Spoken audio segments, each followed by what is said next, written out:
Cuban വിപ്ലവത്തിൽ നിന്ന് തന്നെ നമ്മൾ തുടങ്ങണം.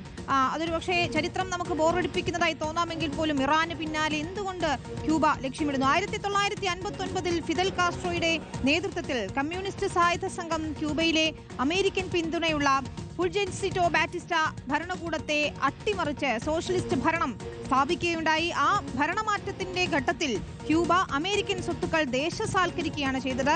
ആ സ്വത്തുക്കൾക്ക് അന്നത്തെ മൂല്യം എന്ന് പറയുന്നത് $1.9 ബില്യൺ ആയിരുന്നു. അതാണ് കണക്കുകൾ. ഇനി നമുക്കതിന്റെ ചരിത്ര പശ്ചാത്തലം നോക്കിയാൽ സോവിയറ്റ് യൂണിയനുമായുള്ള സഖ്യം അത് വളരെ പ്രധാനപ്പെട്ടതായിരുന്നു. കമ്മ്യൂണിസ്റ്റ് ക്യൂബയ്ക്ക് സോവിയറ്റ് യൂണിയനുമായി ഉണ്ടായിരുന്ന സാമ്പത്തിക സൈനിക സഹകരണം ശീതസമരകാലത്ത് അമേരിക്കയെ ഭയപ്പെടുത്തുന്ന ഒരു നിലയായിരുന്നു. 1961 ബേ ഓഫ് പിഗ്സ് ആക്രമണം സോവിയറ്റ് യൂണിയൻ ക്യൂബയിൽ ആണവ മിസൈലുകൾ സ്ഥാപിക്കാൻ ശ്രമിച്ച 1962 ക്യൂബൻ മിസൈൽ ക്രൈസിസിനും ഇരു രാജ്യങ്ങളും തമ്മിലുള്ള ശത്രുത ശക്തമാക്കുന്നതിന് വഴിയൊരുക്കുന്നതാണ് ഏറ്റവും പ്രധാനപ്പെട്ട കാര്യം. അടുത്തത് ക്യൂബ. എന്തുകൊണ്ട് ക്യൂബ എന്ന ചോദ്യത്തിന് ഉത്തരം നോക്കിയാൽ ഒന്ന് വെനസ്വേലയുടെ തകർച്ചയാണ് എന്ന് നമുക്ക് കാണാം. ക്യൂബയുടെ നിലനിൽപ്പ് പ്രധാനമായും ഡോക്ടേഴ്സ് ഫോർ ഓയിൽ പദ്ധതിയുടെ ഭാഗമായി വെനസ്വേലയിൽ നിന്നുള്ള സൗജന്യ എണ്ണയെ ആശ്രയിച്ചുകൊണ്ട് തന്നെയായിരുന്നു. 2026 ജനുവരിയിൽ, അതായത് കഴിഞ്ഞ ജനുവരിയിൽ വെനസ്വേലിയൻ പ്രസിഡന്റും സോഷ്യലിസ്റ്റ് നേതാവുമായ നിക്കോളാസ് മെദ്യൂറോയെ അമേരിക്കൻ സൈന്യം പിടികൂടിയതോടെ ആ ലൈഫ് ലൈൻ ഇല്ലാതായിരിക്കുകയാണ്. ക്യൂബയെ സംബന്ധിച്ചിടത്തോളം ഇപ്പോൾ കടുത്ത ഇന്ധനക്ഷാമമാണ്, വൈദ്യുതി തടസ്സമാണ്. നമ്മൾ അവിടുത്തെ ദൃശ്യങ്ങളൊക്കെ കാണുകയായിരുന്നു. ഇരുട്ടിലാണ് ആ രാജ്യം. ക്യൂബ എന്ന രാജ്യം തന്നെ ഇരുട്ടിലായിരിക്കുകയാണ്. ഈ സാഹചര്യം കൂടി മുതലെടുത്തുകൊണ്ടാണ് ക്യൂബൻ ഭരണകൂടത്തെ സമ്മർദ്ദത്തിലാക്കി ഒരു ഡീൽ ഉണ്ടാക്കാൻ ട്രംപ് ശ്രമിക്കുന്നത്. ഇറാൻ യുദ്ധവും അതിനെ തുടർന്നുണ്ടായ സംഭവ വികാസങ്ങളും അത് തീർച്ചയായും ക്യൂബയെയും ബാധിക്കുന്നുണ്ട്. ഇറാൻ ക്യൂബയുടെ മറ്റൊരു വലിയ പ്രധാന സഖ്യകക്ഷിയായിരുന്നു.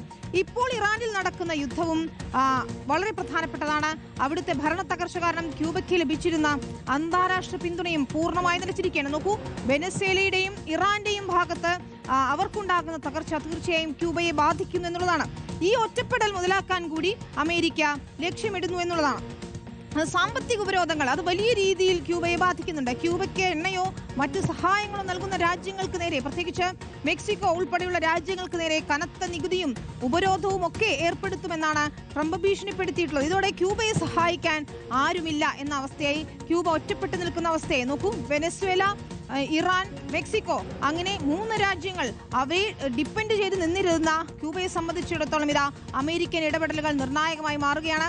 ട്രംപിന്റെ രാഷ്ട്രീയ നേട്ടം ഉണ്ടാക്കാനുള്ള ശ്രമം അത് വളരെ പ്രധാനപ്പെട്ടതുമാണ്. 2026 നവംബറിൽ അമേരിക്കയിൽ നടക്കാനിരിക്കുന്ന മിഡ് ടേം തെരഞ്ഞെടുപ്പിന് മുന്നോടിയായി ദശകങ്ങളായി നിലനിൽക്കുന്ന ക്യൂബൻ പ്രശ്നം പരിഹരിച്ചു എന്ന് വോട്ടർമാരെ ബോധ്യപ്പെടുത്തുന്നത് ട്രംപിന് വലിയ രാഷ്ട്രീയ നേട്ടമുണ്ടാകും. അത്തരമൊരു നേട്ടമുണ്ടാക്കലിന് വേണ്ടിയാണ് ട്രംപ് ഈ ശ്രമങ്ങൾ നടത്തുന്നത്. അതുവഴി ഫ്ലോറിഡയിലെ ക്യൂബൻ വംശജരായ വോട്ടർമാരുടെ പിന്തുണ കൂടി ഉറപ്പാക്കാൻ കഴിയുമെന്നതാണ് ട്രംപിന്റെ കണക്കുകൂട്ടൽ. പക്ഷേ ഒരു രാജ്യത്തെ തകർത്തുകൊണ്ട് വേണമോ ഇത്തരത്തിലൊരു രാഷ്ട്രീയ നേട്ടം എന്ന ചോദ്യം ബാക്കിയാവുകയാണ്. പടിഞ്ഞാറൻ അർദ്ധഗോളത്തിൽ അഥവാ വെസ്റ്റേൺ ഹെമിസ്ഫിയറിൽ നിന്ന് അമേരിക്കൻ വിരുദ്ധ ശക്തികളെ പൂർണ്ണമായും തുടച്ചു നീക്കുക എന്ന ലക്ഷ്യം കൂടി അമേരിക്കയ്ക്കുണ്ട്. അപ്പോൾ നമ്മൾ കണ്ടതാണ് വെനസ്വേല, അതിന് പിന്നാലെ ഇറാൻ, ഇനി ഇതാ ക്യൂബയും ലക്ഷ്യമിടുന്നു. അതിൽ ട്രംപിന് തെരഞ്ഞെടുപ്പ് സംബന്ധിച്ച രാഷ്ട്രീയ നേട്ടങ്ങളുണ്ട്. മറുഭാഗത്ത് അമേരിക്ക എന്ന വലിയ സാമ്രാജ്യ ശക്തിയുടെ താല്പര്യങ്ങളുമുണ്ട് എന്ന് നമുക്ക് കാണാൻ സാധിക്കും. ക്യൂബ ഇപ്പോൾ ഏതാണ്ട് ഒറ്റപ്പെട്ട നിലയിലാണ്. അതുകൊണ്ട് നിഷ്പ്രയാസം ഒരു ഡീലുണ്ടാക്കി ക്യൂബയെ വരുതിയിലാക്കാമെന്നതാണ് ഡൊണാൾഡ് ട്രംപ് കണക്ക് കൂട്ടുന്നത്. ഇതൊരു നിസ്സാര സംഗതിയായി നമുക്ക് കാണാൻ കഴിയില്ല. ഓരോ രാജ്യങ്ങളിലും ഇങ്ങനെ കടന്നു കയറിക്കൊണ്ടേയിരിക്കുകയാണ് അമേരിക്ക. അത് തന്നെയാണ് ഏറ്റവും പ്രധാനപ്പെട്ട കാര്യം.